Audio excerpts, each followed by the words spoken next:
Alors, qu'est-ce que Ghosto? Eh bien, Ghosto, c'est un super-héros à la française.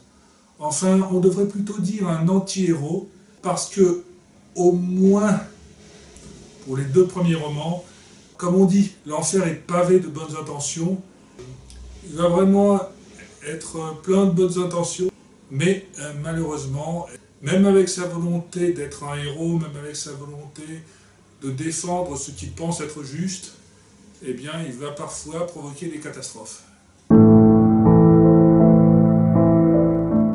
Ces pouvoirs, ils sont intéressants parce qu'ils sont à double tranchant en fait. Il a des sens surdéveloppés un peu comme Daredevil, sauf qu'il n'est pas aveugle. Il a un sixième sens, qui est le sens infrarouge des serpents, qui lui permet de percevoir à 360 degrés autour de lui. Et en même temps, il a une espèce d'immortalité. Il faut vraiment soit lui planter quelque chose dans le cœur, soit lui couper la tête pour le tuer. Et il régénère relativement vite, surtout s'il consomme du sang. Il a une espérance de vie quasi immortelle, ou en tout cas, il mettra bien quelques centaines de millions d'années avant d'avoir sa première ride. Et ça fait que, avec cette super endurance, cette régénération, ces super sens, sans pour autant en faire quelqu'un qui pourrait rivaliser avec un Hulk ou un Superman qui l'écraserait en 3 secondes, ça en fait quand même un personnage qui peut sans problème battre un Batman avec une main dans le dos. C'est un personnage qui a des pouvoirs sans pour autant être extraordinaires, qui sont cumulés à ses propres capacités de tacticien et de militaire, qui en font quelqu'un de particulièrement redoutable et dangereux. Et en même temps, c'est à double tranchant parce que ces super sens vont lui faire percevoir toutes les douleurs, toutes les maladies des personnes qui lui sont proches. Et en parallèle, lui, il est immortel. Il voit les gens vieillir, il ressent leur détresse, il ressent leur souffrance. Et lui, il reste là, quoi. Et ça, je crois que c'est un des trucs qui est le plus important chez lui. On dit beaucoup que Batman ou Daredevil traversent des tragédies, ont des vies dures, catastrophiques, mais je crois que c'est rien comparé à lui. Sa femme a été assassinée sous ses yeux par les membres de l'Ordre de la Bête, l'organisation du Seigneur Phénix. Lui, il a vu son frère, il a vu sa famille, il a vu ses camarades de tranchée, il a vu ses frères de l'Ordre de Saint-Georges, son meilleur ami, le père de Dampira, mourir, et lui, il est toujours là, quoi.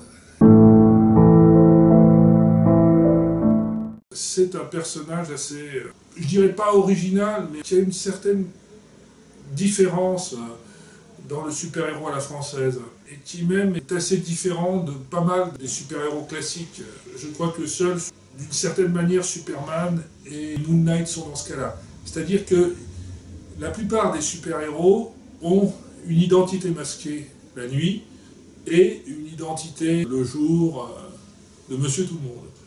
Hein, on a Bruce Wayne le jour et Batman la nuit, on a Peter Parker, petit étudiant qui devient après photographe, et Spider-Man, on a l'avocat Matt Murdock qui devient Daredevil la nuit, et Ghosto, c'est pas du tout ça en fait. Ghosto, c'est à la base l'identité d'un noble, Gabriel Dansard, auquel se rajoutent petit à petit 2 autres identités. Celle de l'inspecteur Gabriel Narval en tant qu'inspecteur de la police de la PJ de Paris, et puis le super-héros vengeur masqué qui au départ ressemble un petit peu à une sorte de Punisher qui s'attaquerait aux vampires plutôt que la pègre, et qui va progressivement s'adoucir un petit peu.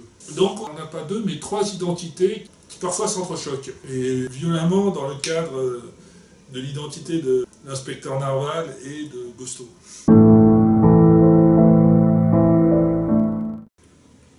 Quand j'ai commencé à me lancer dans le premier roman, je me suis dit que ce serait marrant de ne pas avoir une relation disciple-mentor assez classique. Le mentor qui sait tout et qui va gentiment apprendre à la petite... Non, j'avais pas envie de faire ça.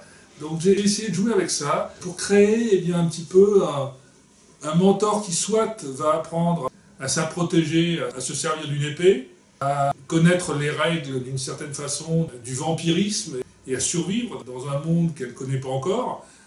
Mais en même temps, j'ai tenu à ce qu'il y ait une espèce de renversement des rôles sur certains points. Il a quand même passé environ un siècle sur une petite île au large de la Manche. Il quitte le monde au tout début en fait, des années folles. Et quand il revient, c'est la France de 2018. C'est une France qui ne reconnaît plus, quoi. Donc on a cette espèce de dinosaure monarchiste, réactionnaire, colonialiste, un tout petit peu raciste, très misogyne, comme on peut le voir à sa première rencontre avec sa sidekick, quand il lui dit qu'il espère que jamais les femmes n'auront le droit de vote et qu'elle lui dit basiquement « Mais écoute Coco, les femmes ont le droit de vote et le droit d'être élues depuis 1944 ». C'est un monde qui ne comprend pas, il est complètement perdu, quoi. Il est comme un poisson hors de l'eau. Et de l'autre côté, on a Isabelle d'Empira, la française moderne. C'est la femme qui travaille, c'est la femme qui est active, c'est la femme qui n'a pas besoin d'un homme pour prendre soin d'elle, elle est totalement indépendante. C'est la femme très intelligente. C'est une polymathe, une fille de la Renaissance. Elle a des connaissances dans plein de trucs différents. Elle est très épanouie. Femme moderne, quoi. C'est la France moderne qui rencontre la vieille France, quoi. L'idée de Gosto et d'Empira, c'est d'en faire un petit peu le yin et le yang.